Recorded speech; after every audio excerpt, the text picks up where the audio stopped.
Max Verstappen is once again the focus of attention in Formula One, and not just for the titles he's been accumulating.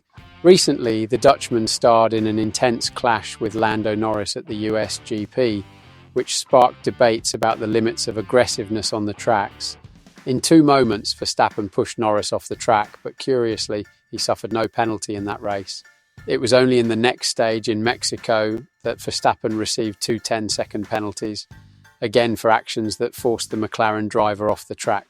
These manoeuvres ended up generating a wave of criticism and reflections on the rules. Martin Donnelly, former Formula One driver, did not spare words when commenting on Verstappen's behaviour. In an interview with RacingNews365.com, Donnelly said the Dutchman showed his finger to the FIA by exploiting the rules of the competition to the full. According to him, Verstappen knows the rules like no one else and used this to take advantage of knowing how far he could go without being punished. Donnelly's reading is that the Dutchman played within the rules, but with an aggressive calculated enough to force McLaren to protest. Donnelly detailed what happened at the USGP, explaining that McLaren was right to argue that Norris's car was ahead in some critical points of the race. But Verstappen went further, using his experience and aggressiveness to take advantage of tight corners. Max knew he needed to take his foot off the brake to get some speed, and as he said, "I'm not breaking any rules. I was ahead at the apex," commented Donnelly. However, the result was the same. Norris ended up being thrown out of the track. Former driver points out that Verstappen's style exposes a problem of interpretation of FIA rules. By not being punished at the USGP, Verstappen could have interpreted this as a green light to repeat his bold manoeuvres. In Mexico, he did exactly that, but this time he received the punishments.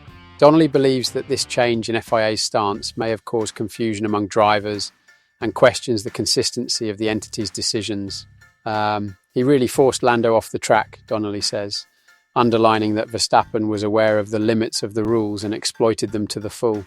For Donnelly, Verstappen's behaviour suggests that the FIA needs to review how it applies the rules, especially in wheel-to-wheel disputes. He suggests that the entity take a firmer and clearer position on what is allowed and what is not, to prevent situations like these from happening again by showing the finger to the FIA. In the words of the former driver, Verstappen not only tested his opponents, but also tested the limits of a regulation that he said needed more clarity. What do you think about this position of Verstappen and the response of the FIA? Do the rules need adjustments to deal with aggressive drivers, or is the FIA right in its decisions? Leave your opinion in the comments and subscribe to the channel to follow all the updates about the world of Formula One.